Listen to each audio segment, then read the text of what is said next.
وأهل بيته أجمعين أما بعد فقد قال الله سبحانه وتعالى في كلامه المجيد أعوذ بالله من الشيطان الرجيم بسم الله الرحمن الرحيم شهر رمضان الذي أنزل فيه القرآن هدى للناس وبينات من الهدى والفرقان فمن شهد منكم الشهر فليصم صدق الله العظيم. تقدس حضرت علامہ مولانا حافظ قاری سید فراست علی رشمندی قادری ملتانی حافظہ اللہ تعالی دیگر علماء کرام، سامعین و حاضرین، السلام علیکم ورحمۃ اللہ وبرکاتہ. سب سے پہلے بارگاہ رسالت مآب صلی اللہ علیہ وآلہ وسلم میں ایک مرتبہ درود پاک کا نذرانہ پیش فرمائیے. پڑھیے اللہم صلی علی سیدنا محمد وعلی آلہ وصحبہ وصلواتک وعدد معلوماتک وبارک وسلم صلاۃ و سلام علیک یا حبیبی یا سیدی یا رسول اللہ صلی اللہ علیہ وسلم. حاضرین محترم، جیسا کہ بھی آپ نے استقبال ماہ رمضان پر حضرت سے خطاب سماعت فرمایا ہے، میں کچھ باتیں اسی موضوع پر گوشے گزار کر کے میں آج اپنی بات کو آگے بڑھاؤں گا. حاضرین محترم، ماہ رمضان کا استقبال صحابہ کرام رضی اللہ تعالی عنہم اجمعین کیسے کیا کرتے تھے؟ حضرت امام بیرقی نے شعب الایمان میں حضرت سیدنا سلمان فارسی رضی اللہ تعالی عنہ سے ایک روایت مروی فرمائی کہ نبی پاک صلی اللہ علیہ وسلم نے شعبان کے آخری دن خطاب فرمایا، خطبنا الی یوم آخری شعبان. حضور پاک صلی اللہ علیہ وسلم نے صحابہ کرام کے درمیان خطاب فرمایا اور کہا کہ اے میرے صحابہ، اللہ تبارک و تعالی یہ جو ماہ رمضان جو تم پر سایہ فکر ہونے والا ہے، یہ وہ مہینہ ہے جس میں اللہ تبارک و تعالی بندوں کے اعمال کو کی اجرت عطا فرماتا ہے، اعمال میں اضافہ فرماتا ہے. میں اس حدیث پاک کا خلاصہ بیان کر رہا ہوں کیونکہ حدیث پاک بہت طویل ہے. نبی پاک صلی اللہ علیہ وسلم نے فرمایا کہ یہ وہ مہینہ ہے جس میں نفل نماز کا ثواب اللہ تعالیٰ فرض کے برابر عطا فرماتا ہے اور فرض نماز کا ثواب 70 گنا بڑھا دیا جاتا ہے. حضور پاک صلی اللہ علیہ وسلم فرماتے ہیں کہ یہ وہ مہینہ ہے جس میں ایک نیکی کو اللہ تعالیٰ 70 گنا عطا فرماتا ہے. لہذا اس ماہ رمضان کو کوئی پائے تو اس میں روزہ رکھے، قیام اللیل کرے. حضور پاک صلی اللہ علیہ وسلم نے فرمایا یہ مہینہ صبر کا ہے اور صبر کا صلہ جنت ہے. حضور نے فرمایا یہ مہینہ غمخواری کا مہینہ ہے. نبی پاک صلی اللہ علیہ وسلم فرماتے ہیں اس مہینے غمخواری کیا کرو اور ہمدردی کیا کرو. یہ ہمدردی والا مہینہ ہے، ہمدردی کا مہینہ ہے. اور اس مہینے میں جو کوئی شخص کسی روزے دار کو افطار کرا دے، اللہ کے نبی صلی اللہ علیہ وسلم نے اس کو 3 خوشخبریاں عطا فرمائی. جو ایک روزے دار کو افطار کرا دے تو 3 خوشخبریاں. پہلے یہ کہ اللہ تعالیٰ اس شخص کی مغفرت فرمانے کا. جو شخص کسی روزے دار کو افطار کرائے تو اس کی بخشش ہو جائے گی. حاضرین محترم، اندازہ کیجئے روزے دار کو افطار کرانے والے کی جب رب تبارک و تعالیٰ بخشش فرماتا ہے تو جو روزہ رکھے اس کا کیا حال ہوگا؟ فرمایا کہ سب سے پہلی خوشخبری یہ ہے کہ اس کی بخشش ہو جائے گی. اس کے بعد سرکار دو عالم صلی اللہ علیہ وسلم فرماتے ہیں کہ اس شخص کو اتنا ہی ثواب ملے جتنا وہ روزہ رکھنے والوں کو اللہ عطا فرما رہا ہے. اور روزے دار کو کے ثواب میں کمی کیے بغیر اللہ تعالیٰ افطار کرانے والے کو روزہ رکھنے کا ثواب عطا فرمائے گا.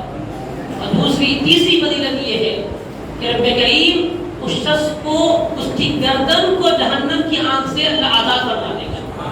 مطلب یہ اس کی گردن کا مطلب یہ عام طور پر عربی زبان کا طریقہ یہ ہوتا ہے جہاں جز کہہ کر کل مراد لیا جاتا ہے. گردن سے مراد پورا جسم ہے. مطلب یہ کہ جو روزے دار کو افطار کرا دے اللہ تعالیٰ اس کو جہنم سے آزاد کر دیتا ہے. حاضرین محترم، ان لوگوں کے لیے ہے جو کسی روزے دار کو افطار کرائے اور جو خود روزہ رہے پاک صلی اللہ علیہ وسلم کے صحابہ کو قربان جائیے انہوں نے کس طرح ہمارے لیے ایسے سوال حضور کی بارگاہ میں پیش کیے اور بہت آسان فرما دیا. نبی پاک صلی اللہ علیہ وسلم سے صحابہ نے عرض کیا یا رسول اللہ ہمارے پاس اتنی طاقت نہیں ہے کہ ہم کسی روزہ دار کو پیٹ بھر کر کھانا کھلا سکیں. قربان جائیے میرے آقا پر, امت کے غمخوار آقا ہیں.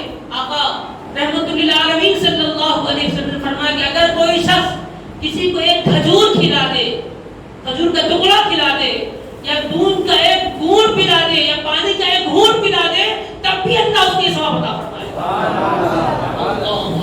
قربان جائیے میرے آقا پر, قربان جائیے رحمت للعالمین پر.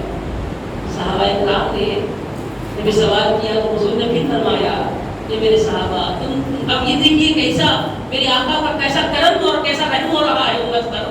سرکار نے یہ خوشخبری ان کو دے دی تو ایک گھونٹ پلا دے بھی فرمایا کہ میرے صحابہ اگر کوئی مکمل پیٹ بھر کر کسی کو سیراب کر دے, کسی پیاسے کو سیراب کرے, کسی بھوکے کو سیراب کر دے تو آقا فرماتے ہیں کہ میں اس کو حوض کوثر کے پانی سے سیراب کر دوں گا اور وہ اس وقت تک جب تک وہ جنت میں داخل نہ ہو جائے کبھی پیاسا نہیں ہوگا. کیا خوشخبری میرے آقا دے رہے ہیں. ہائے ہائے, روزہ کھلانے والے کا حال یہ ہے کہ روزہ رکھنے والے کا حال کیا ہوگا. کیا میرے آقا پر, میرے آقا کو قربان چاہیے رحمت للعالمین نے کیسا کرم فرمایا. حضرت امام بیہقی رحمۃ اللہ علیہ شعب الایمان میں حدیث پاک نقل فرما کر پھر آگے حضرت حمام رضی اللہ عنہ کا حوالہ دیتے ہوئے ذکر فرماتے ہیں 4 چیزیں نبی پاک صلی اللہ علیہ وسلم نے اس ماہ رمضان کے کرنے کے لیے, ماہ رمضان میں کرنے کا حکم فرمایا. 4 چیزیں, 2 چیزیں ایسی ہے جس کو ہمیں کرنا ہے اور 2 چیزیں ایسی ہیں جس کے لیے رب کی بارگاہ میں انتظار کرنا ہے. نبی پاک صلی اللہ علیہ وسلم نے 4 چیزوں کا ذکر فرمایا. ایک یہ کہ جب اس ماہ رمضان مبارک کو پاؤ کہ حضور کی وہ حدیث پاک کا میں خلاصہ بیان کر رہا ہوں کہ نبی پاک صلی اللہ علیہ وسلم فرماتے ہیں کہ تم روزانہ کلمہ طیبہ کثرت سے پڑھا کر, کلمہ شہادت کثرت سے, کلمہ طیب کو کثرت سے پڑھا کر. یہ تمہارا ایک عمل ہے. دوسرا عمل حضور نے فرمایا کہ کثرت سے استغفر اللہ رب کی بارگاہ میں کیا کرو. 2 چیزیں عمل کرنے کا حکم فرمایا, ایک کلمہ طیبہ پڑھو اور دوسرا استغفر اللہ کا ورد کرنے کر دیا کرو. اور 2 چیزیں اللہ سے مانگو. ایک یہ کہ اللہ تبارک و تعالی سے اپنے گناہوں کی بخشش اور جنت کا سوال کیا کرو, جنت کا مطالبہ کرو. اے اللہ ہمیں جنت عطا فرما دے, ہماری بخشش فرما دے, ہمارے گناہوں کو معاف فرما دے.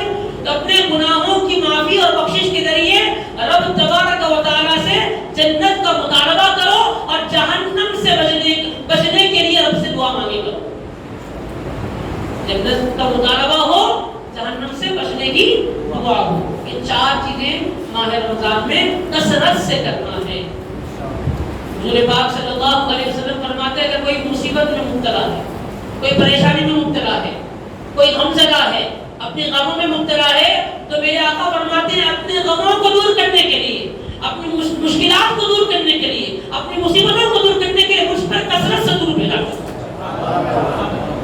کثرت سے درود پاک پڑھنے سے مصیبتیں دور ہو رہی ہے, بلائیاں دور ہو رہی ہے, آفات دور ہو رہے ہیں اور پریشانیاں دور ہو رہی ہے. انسان جو ڈپریشن کا شکار آج ہم ہیں, لوگ پریشان ہیں, ڈپریشن کا شکار ہے, لوگوں کا ذہنی تناؤ کا شکار لوگوں کا ہے. اللہ کے نبی صلی اللہ علیہ وسلم کے درود پر درود بھیجنا اتنا زیادہ فائدہ مند ہے کہ دلوں کو بھی سکون ملتا ہے اور جسموں کو بھی سکون ملتا ہے. عزیز محترم, شیخ الاسلام عارف باللہ عاشق رسول اللہ الحافظ امام محمد انوار اللہ فاروقی علیہ رحمت و رضوان بانی جامع نظامیہ نے اپنی کتاب میں ایک الا بذکر اللہ تطمئن القلوب کا یہ آیت پاک کی تفسیر فرماتے ہوئے شیخ الاسلام والمسلمین عارف باللہ عاشق رسول اللہ حافظ امام محمد انوار اللہ فاروقی علیہ الرحمہ لکھتے ہیں کہ اللہ تبارک و تعالی اور نبی پاک صلی اللہ علیہ وسلم کا ذکر ہی ایسا ذکر ہے جس کے کرنے سے دلوں کو اطمینان و سکون ملتا ہے.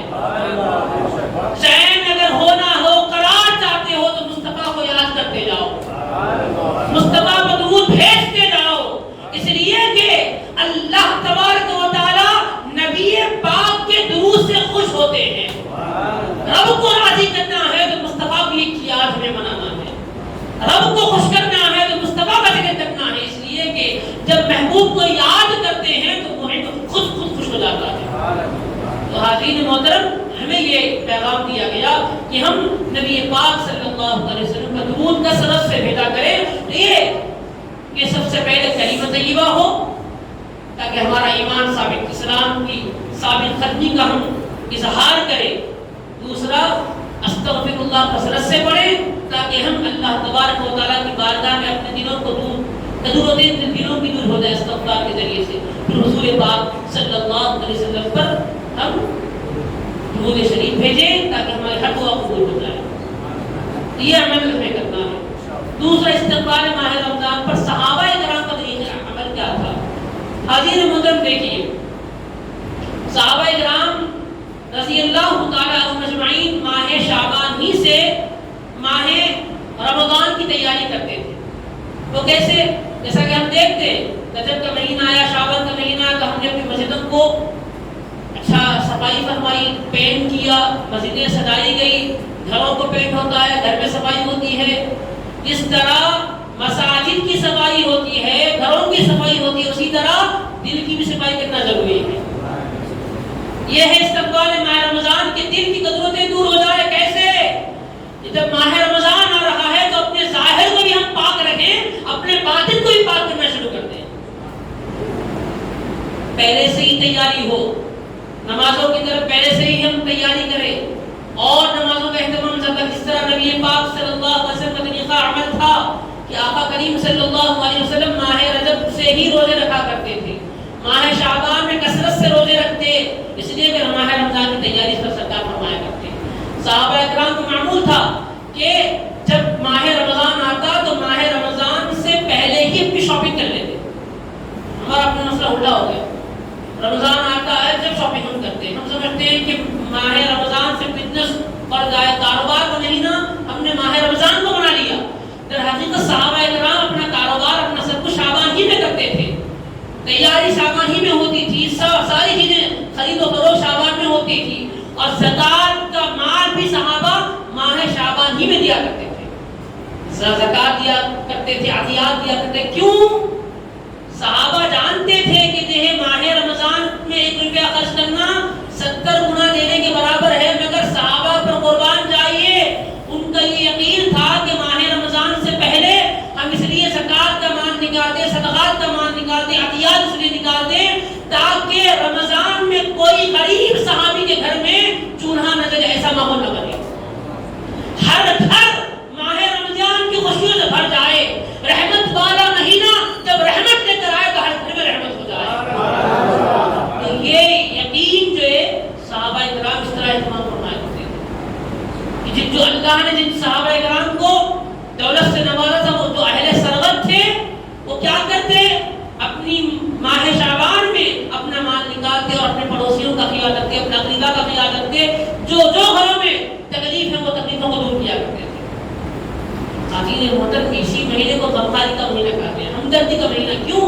اس لیے کہ ہمیں ہمدردی کرنا ہے. ہمیں یہ احساس، روزہ یہ احساس دلاتا ہے کہ لوگوں جب بھوکے پیاسے ہم رہتے ہیں، جب ہمارا پیٹ جلتا ہے پیاس کی شدت سے، جب ہماری زبان سوکھ جاتی ہے، تو ہمیں احساس ہوگا کہ اللہ نے ہم کو 3 وقت کا کھانا تو دیا، مگر بعض ایسے بھی لوگ ہیں جن کو 3 وقت کا کھانا میسر نہیں ہوتا.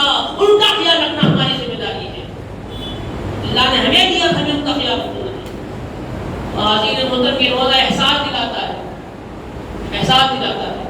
یورپ کی ایک فیملی تھی جو غیر مسلم تھی. ماہ رمضان میں ایک مسلمان گھر والوں کے پاس ملاقات کے لیے وہ لوگ آئے تو مسلمانوں نے اس فیملی، غیر مسلم فیملی کا ان کی مہمان نوازی کی، ان کے لیے کھانا پیش کیا. تو مہمان کھانے لگے تو انہوں نے پوچھا، بھائی آپ لوگ کیوں نہیں کھاتے؟ تو اس وقت ان مہمانوں کے سامنے مسلم فیملی کے لوگوں نے کہا کہ ہم رمضان مبارک کے مہینے میں روزہ رکھتے ہیں، مسلمان ہیں.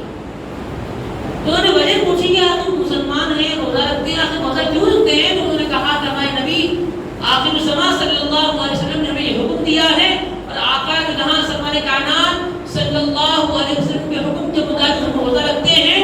اور اس روزہ رکھنے کی وجہ انہوں نے بیان فرمائی، اس لیے کہ تاکہ ہر مسلمان کو یہ احساس رکھے کہ وہ تو خود کھا رہا ہے، تو اس کا بھائی اگر بھوکا سو جائے تو اس کو جواب دینا پڑے گا.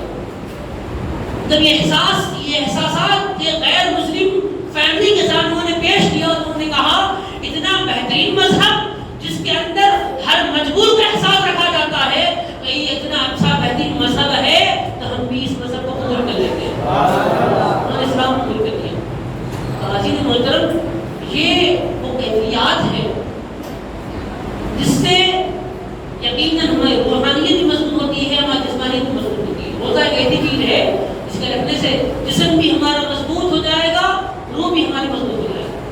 گویا حقیقت یہ ہے کہ ہم اللہ تبارک و تعالیٰ نے جو ارشاد فرمایا ہے، ایمان والو کتب علیکم الصیام، تم پر روزے فرض کر دیے گئے جیسا کہ تم سے پہلے والوں پر فرض کر دیے گئے تھے، لعلکم تتقون، تاکہ تم متقی پرہیزگار بن جاؤ. تو روزہ اتقاء پرہیزگاری کو اپنے اندر لاتا ہے. آدمی روزہ رکھنے سے متقی بنتا ہے، اسی لیے اسے رکھنے کا حکم دیا گیا. اور پرہیزگاری رکھنے سے کیا ہوتا ہے؟ کون متقی کے لیے کیا ہے؟ اللہ تبارک و تعالیٰ ارشاد فرماتا ہے والعاقبۃ للمتقین، عاقبت تو متقین کے لیے ہے، ہدایت متقین کے لیے، ہدی للمتقین، ہدایت متقین کے لیے ہے، جنت متقین کے لیے ہے. تو حاضرین محترم، یہ روزہ ایک ایسی چیز ہے جو انسان کے جسم کو بھی پاک کرتا ہے، اس کی روح کو بھی پاک کرتا ہے. اور اللہ کے نبی صلی اللہ علیہ وسلم فرماتے ہیں کہ روزہ اگر ماہ رمضان کا ایک روزہ کوئی چھوڑ دے اور اس کے ثواب کو پانے کے لیے، اس روزے کے ثواب، اس کی برابری کو پانے کے لیے پوری زندگی روزہ رکھے، تب بھی اس روزے کو نہیں پا سکتا. ایک روایت میں آتا ہے کہ جو کوئی جان بوجھ کر روزہ چھوڑ دے، جان بوجھ کر روزہ چھوڑ دے تو 9 لاکھ سال تک جہنم کے عذاب میں چلے گا. آخر محترم، روزہ ماہ رمضان کے روزے پر فرض ہے، لہٰذا میں رکھنا ہے. رات میں قیام اللیل، جیسا حضرت نے فرمایا قیام اللیل سنت مؤکدہ ہے، 20 رکعت نماز تراویح میں پڑھنا ہے. قیام اللیل کی بڑی فضیلت آئی ہے. قرآن مجید کا پڑھنا، جو آدمی قرآن مجید پڑھتا ہے اس کو ایک آیت کے بدلے 10 نیکیاں ملتی ہیں. اب ماہ رمضان میں اگر ایک حرف پڑھ لے تو ایک حرف کے بدلے 10 نیکیاں، اور ماہ رمضان میں پڑھے تو پھر وہ 10 70 گنا بن جائیں گی. ایک فائدہ ہوگا. اور دوسرا فائدہ، جو ماہ رمضان میں قرآن کو پڑھتا ہے، سنتا ہے، تو ہر حرف کے بدلے اس کو 100 نیکیاں ملتی ہیں. کتنے؟ 100 نیکیاں. دیکھیے قرآن مجید میں کتنے حروف ہیں. علامہ جلال الدین سیوطی رحمہ اللہ تعالیٰ نے الاتقان فی علوم القرآن کتاب میں آپ نے ذکر فرمایا کہ 3,23,671 حروف ہے قرآن مجید کے. کتنے؟ 3,23,671 حروف قرآن مجید کے. جب ماہ رمضان میں اگر کوئی ایک حرف سن لیتا ہے یا پڑھ لیتا ہے تو اس کو 100 نیکیاں ملیں گی. اب 3 لاکھ کو آپ ڈیوائڈ کر لیجیے 100 سے کتنا زیادہ ہو جائے گا. تو مطلب یہ ہے ہر حرف کے بدلے میں اللہ تعالیٰ نے کی عطا فرماتا ہے، ہر حرف کے بدلے میں نیکی ہے. تو لہٰذا قرآن پاک جتنا سن سکتے ہیں سنیں، جتنا پڑھ سکتے ہیں قرآن کو پڑھیں. اس لیے کہ یہ قرآن وہ مہینہ ہے، یہ وہ مہینہ ہے ماہ رمضان کا جس میں قرآن نازل ہوا. اور یہ وہ رات ہے جو قدر رات ہے، جو قدر والی رات اس میں قرآن پاک کا نزول ہوا. یاد رکھیں جب قرآن جس رات میں نازل ہوا اللہ نے اس رات کو قدر والی رات بنایا، تو جو قرآن پڑھتا ہے تو اس کی بھی قدر والی عزت ہو جائے گا، وہ بھی قدر والا ہو جائے گا. جو قرآن پڑھے گا وہ بھی قدر والے اس لیے ہوگا کیونکہ قرآن سب کی قدر کرنے والا ہے اور سب کی قدر کرانے والا ہے. حاضرین محترم، قرآن پاک کثرت سے قرآن پاک پڑھنے کا اہتمام کریے. یہی ماہ ماہ رمضان کی خوبیاں۔ اللہ کے نبی صلی اللہ علیہ وسلم فرماتے ہیں بد نصیب ہے وہ شخص جس نے ماہ رمضان کو پایا اور اس نے اپنی بخشش نہ کر پایا۔ بد نصیب ہے، یعنی محروم ہے، بد نصیب ہے وہ جو ماہ رمضان کو پایا اور بخشش نہ کرا۔ ایک بار رسول پڑھی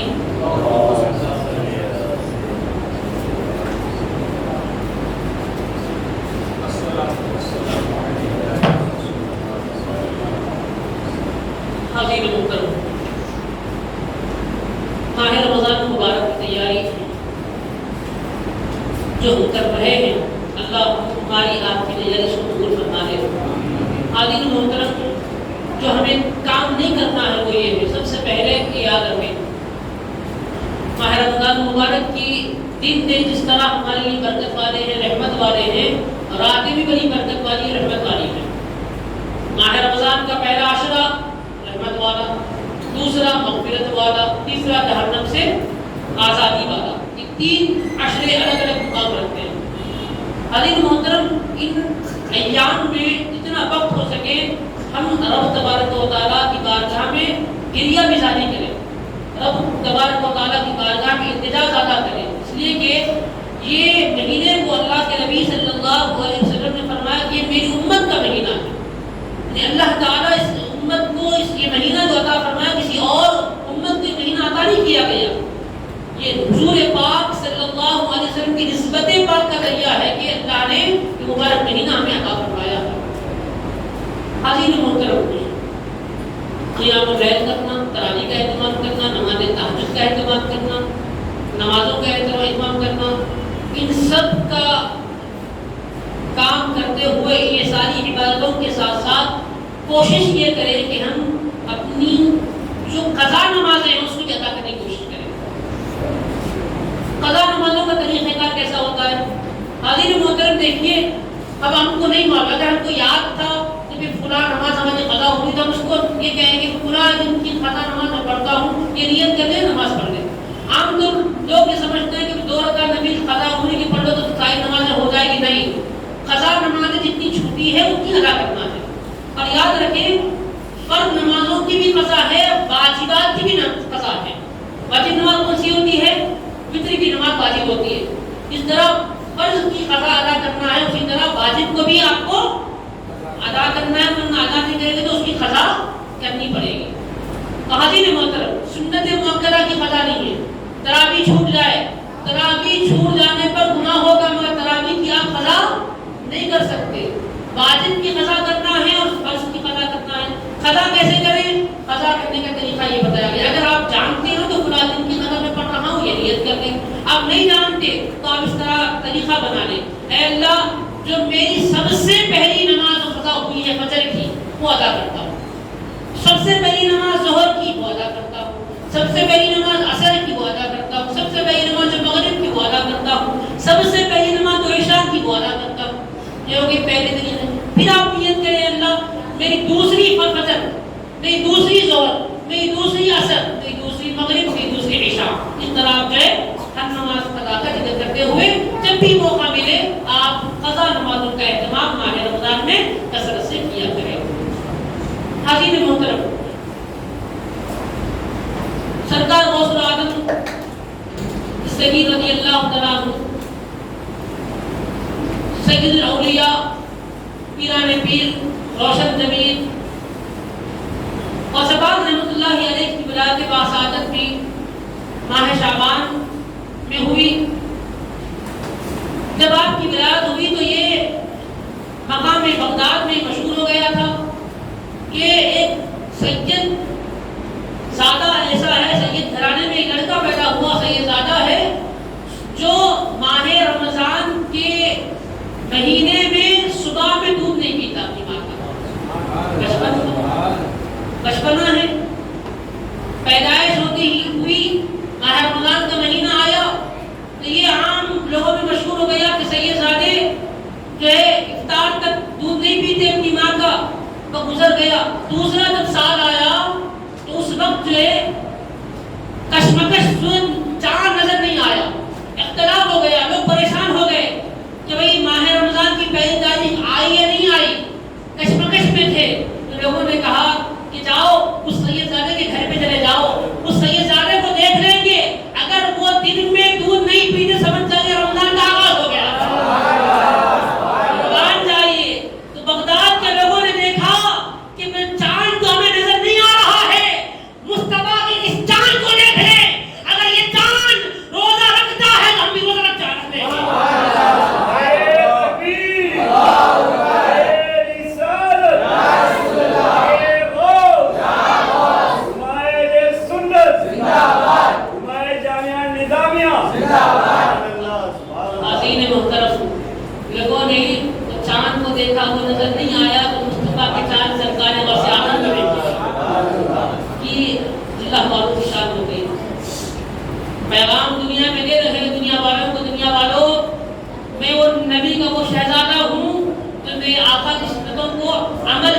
حاضرین محترم، یقیناً ایک اہم بات میں آپ کو بتاؤں کہ سرکار غوث عالم دستگیر رضی اللہ عنہ کون ہے؟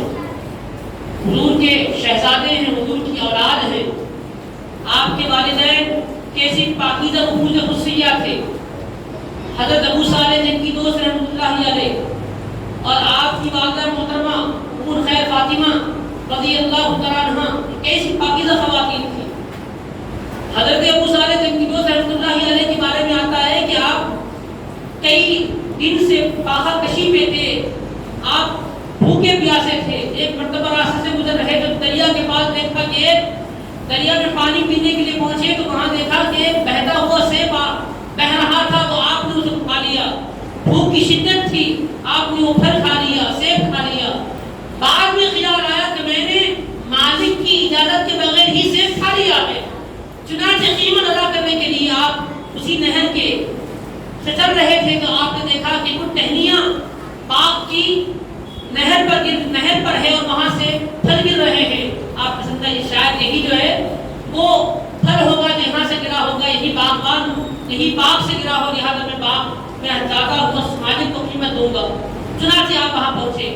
اب دیکھیے کیسا ماحول ہے آج کا ماحول، اور اللہ والوں کا ماحول کیسا تھا۔ دیکھیے ہم جو ہے لاکھوں روپے ہم کسی کے کھا جاتے ہیں، ہم سمجھتے ہیں ہم ہوشیار ہیں، ہم عقل مند ہیں، ہمیں سمجھتے ہیں کہ ہم نے کسی کو ستایا، کسی سے پیسے لوٹ لیا، پیسے کسی کے کھا گئے، کسی کو بیوقوف بنا دیا، ہم سمجھتے ہیں ہم بڑے عقل مند ہیں، وہ بڑا بیوقوف تھا، ہم نے بیوقوف بنا دیا۔ نہیں، یاد رکھیں کسی کا مال کھا کر اگر ہم یہ سمجھتے ہیں کہ ہم عقل مند ہیں، ہم عقل مند نہیں بلکہ بیوقوف ہے، اس لیے کہ ہم نے اپنی آخرت کو برباد کر لیا۔ جہاں ہم ہمیشہ رہنا چاہتے ہیں، جو مقام ہمارا ہمیشہ کا ہے، جو گھر ہمارا جہاں ہمیں جانا ہے، اپنی قبر کو ہم نے ویران کر لیا، اپنی قبر کو ہم نے برباد کر دیا۔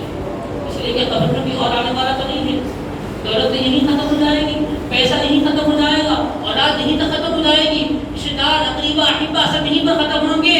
ختم کون؟ کیا آنے والا ہے ساتھ؟ سوائے انسان کی کسی اور کو ساتھ آنے والا نہیں ہے۔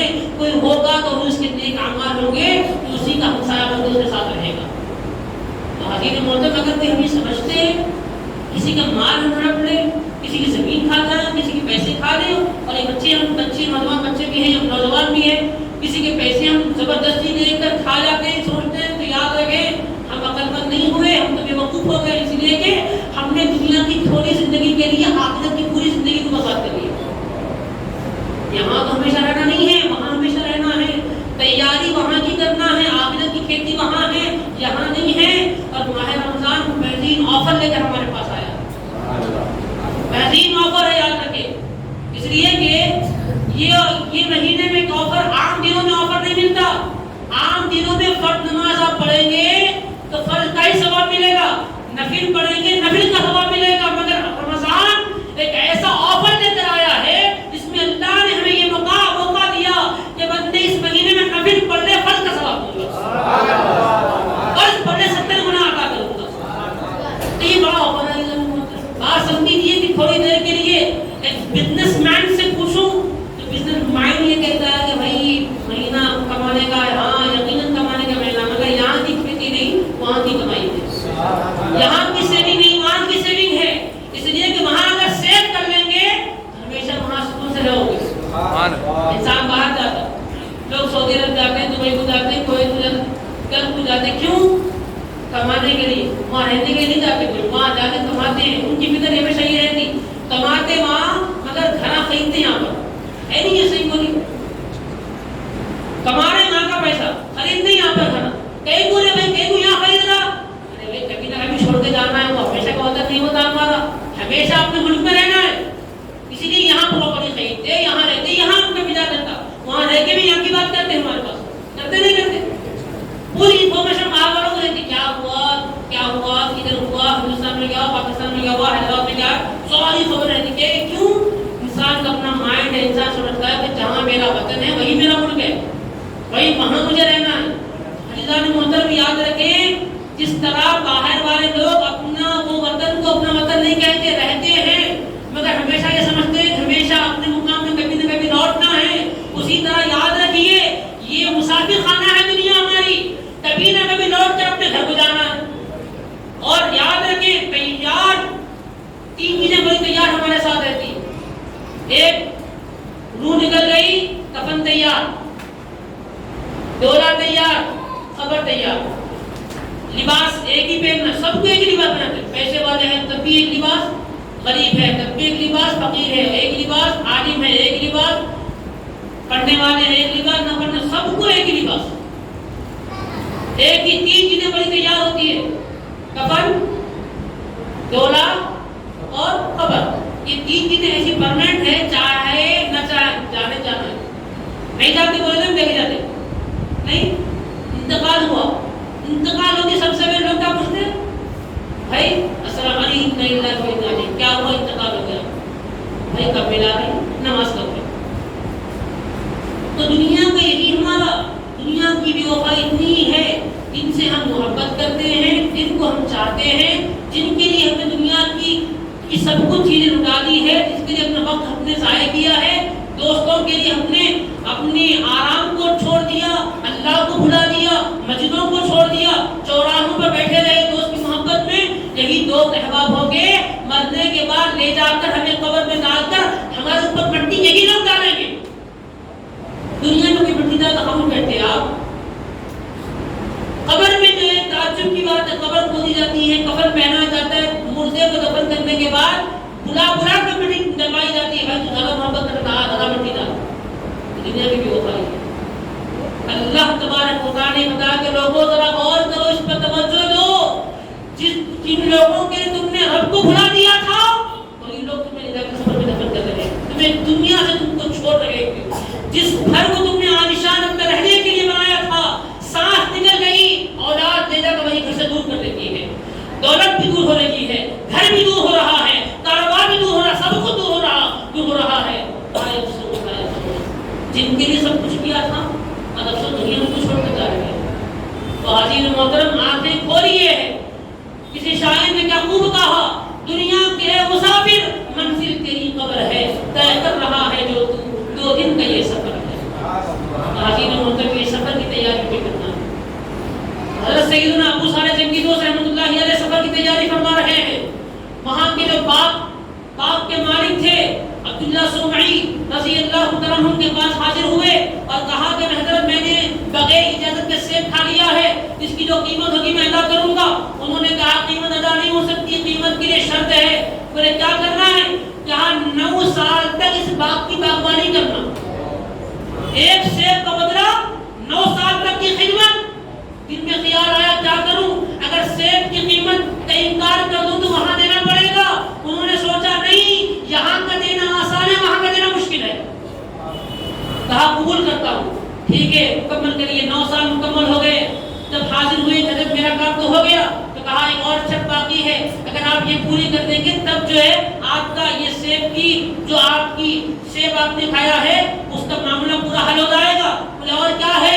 کہا ایک ایسی لڑکی جب تم کو نکاح کرنا ہے جو آنکھ سے اندھی ہے، ہاتھ سے لولی ہے، پیر سے نگری ہے، کان سے بہری ہے، ایسی خاتون سے نکاح کرو گے تب جا کر تمہاری معافی ہوگی. اللہ اکبر. کیا اللہ والے انہوں نے کہا ہاں قبول کر کر سنے کہ دنیا بڑی چھوٹی ہے، یہ تو گزرنا ہی ہے، وہاں ہمیشہ رہنا ہے. یہاں کا معاملہ بڑا اگر آسان ہے، وہاں کا بڑا مشکل ہے. لہٰذا قبول کر لیے. نکاح ہوا. جب آپ اپنی بیوی کے پاس پہنچے تو کیا دیکھتے ہیں کہ بیوی آنکھوں سے بھی اچھی ہے، ہاتھ سے بھی اچھی ہے، پیر سے بھی اچھی ہے، صحیح و سالم ہے. پھر اپنے سسر کے پاس آئے، خسر کے پاس آئے. کہا حضرت آپ نے تو ایسا کہا تھا، مگر یہاں تو پوری تبدیلی میں نے دیکھ رہا ہوں. تو انہوں نے کہا ہاں میں نے اس لیے کہا تھا کیونکہ دنیا کے لحاظ سے میں نے یہ بات کہی تھی. یقیناً میری بیٹی اس لیے میں نے اندھی کہا تھا کیونکہ آج تک اسی نے کسی غیر محرم کو نہیں دیکھا. کہا اس لیے میں نے لولی کہا کہ اس نے کبھی کسی غیر محرم کو نہیں چھوا، کوئی خلاف شرع اس نے اپنے ہاتھ سے کام نہیں کیا. اس لیے میں نے اس کو لنگڑی کہا کیونکہ وہ کبھی اللہ تبارک و تعالیٰ کی مرضی کے خلاف اپنے گھر کی بات نہیں کی. اس لیے میں نے اس کو بہری کہا کیونکہ اس نے کبھی ایسی باتیں نہیں سنی جو خلاف شرع ہو، رب کو ناراض کرنے والی ہو. اس لیے میں نے اس کو بہری کہا. حاضر محترم، کیسے وہ لوگ تھے، اللہ غور کریے. اتنی پاکیزہ خاتون کہ کبھی